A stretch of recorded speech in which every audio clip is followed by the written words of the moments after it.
Are there different laws for different sets of Nigerians in Nigeria? Why does the minister have to go through the chief of defense staff on an issue concerning a civilian like you and I? And even if it's a military person, the issue has to do with land under the domicile of the Minister of FCT. Like I said, they came to my land on Sunday, and security people refused to open the gate for them because on Sunday, why are you coming here? And because of that, they came on Tuesday to put stop work notice. And the minister came himself. I was not here. But knowing what had been going on in FCT, I simply forwarded all my titles, every document I had concerning this, and simply got a response that my people gave me wrong information. End of matter. Now, this matter had been going on for some time, to my understanding. To my understanding, officials of FCD and Environment Control went there and were stopped from doing their legitimate duties.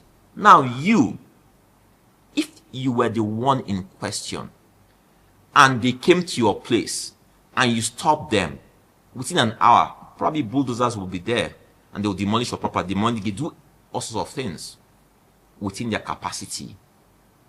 They will do that because you are a bloody civilian. Not so. Why should there be a different set of laws for us? I was horrified when I was hearing that was saying he had text message exchanges with the officer. And I said to myself, so we are different animals in this country. That's what it means. And what worries me is that Nigerians cannot see the fact that they are saying to them that they are big men and they are small men and that different laws apply to us all. You can't all see this.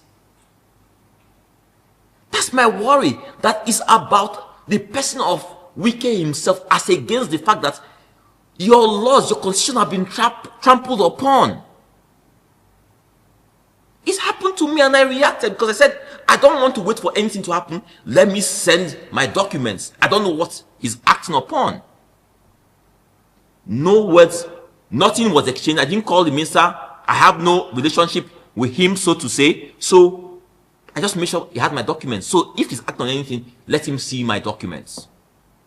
In this case, the facts available to us, the land is a park and recreation land, no valid document, no valid approval. Now, a person in the capacity of a former service chief, you could simply have reached out to the minister, like your advisor should reach out to the minister and said, Ogao, this is my land. I was misled. Just like Mr. Wike said yesterday. How can you help me with this? Just like happens with so many people in FCT. Because many of us are victims of land grabbers in FCT. Just like many of us are victims of so-called people who are renting out houses and rent out fake houses to us and all of those things. And you reach out and say, please, how can you assist me? I have a problem here. And they say how they can do that. But how do you use the force of law? And you say to me, a decommissioned officer, or an officer no longer under commission, because commission is the acting on the orders of the president of Nigeria. As a retired general, you no longer have that commission. How do you, an officer who has that commission, say that you took your orders from someone who has retired, and you see the chief security officer of FCT in front of you? You can say an officer wearing a uniform, because we have many people wearing fake uniforms today. You can say you cannot even recognize him to be an officer. But in this case, you have seen the minister himself that you know is the minister. And you say you don't recognize him, you cannot take orders from him.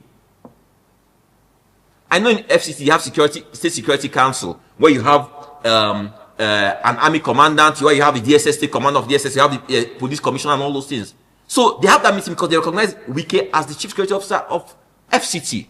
How do you say you see him and he went there as a good boss because his workers' rights have been trampled upon? They said that they can't give you access. They are doing their legitimate duties. Some people will not go there. And I say, okay, I'm talking to the chief of defense staff. But why are you talking to the chief of defense staff? Will you talk to the chief of defense staff when it concerns you, when it concerns you, when it concerns any other person?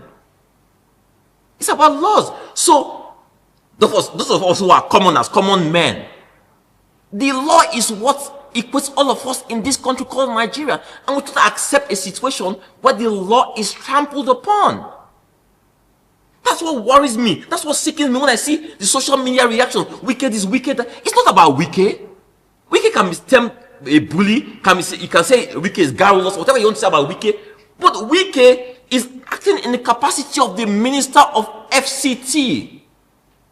When he stands representing the President of the Federal Republic of Nigeria. That's what's at stake here.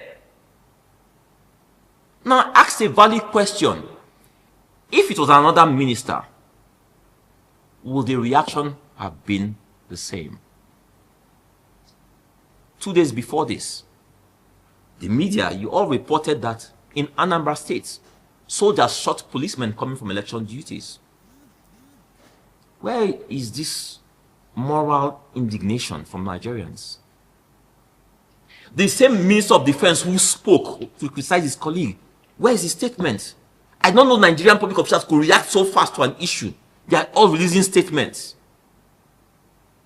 Because everybody wants to jump on the bandwagon of what is seemingly popular. Is everything seemingly popular? Is it right? My worry is that because we are all sanctioning an illegality, it's my property can come in tomorrow, and any general can take over my property, and I don't have recourse to law because you tell them not to obey court orders. They can go to anybody, and you are telling me I need to speak to Minister of Defense, I need to speak to Chief of Defense Staff to access my land. That's absolutely.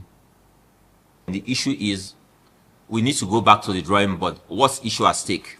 The land has no valid documentation. Whatever happens in instances like this should happen.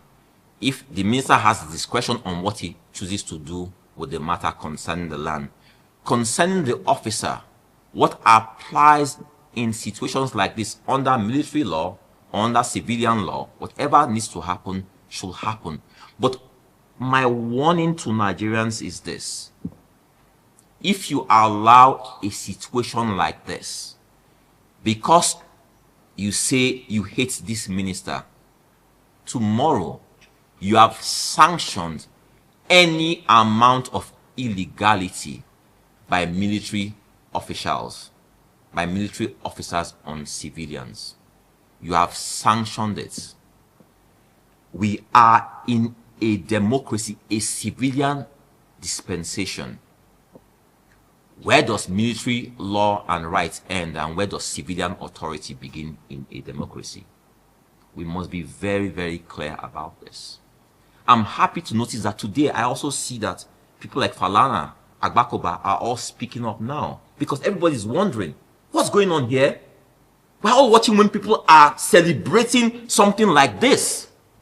I'm happy that people are now reacting, because everybody was saying, wait a minute, especially when you see the minister's colleagues all jumping on the bandwagon to say that they're supporting this illegality. Your colleague was humiliated whilst carrying out his official duties, and you're supporting that illegality, saying that he ought to have reached out to the Chief of Defense Staff before he carries out his duties.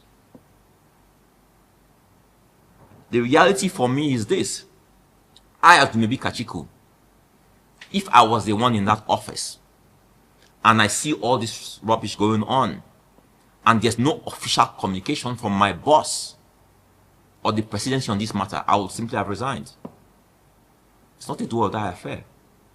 I will not stay 1 second and let my colleagues rubbish me, or let a military officer rubbish me in the course of carrying out my official duties. I will not do it. I will never do it. So the president must address this issue immediately.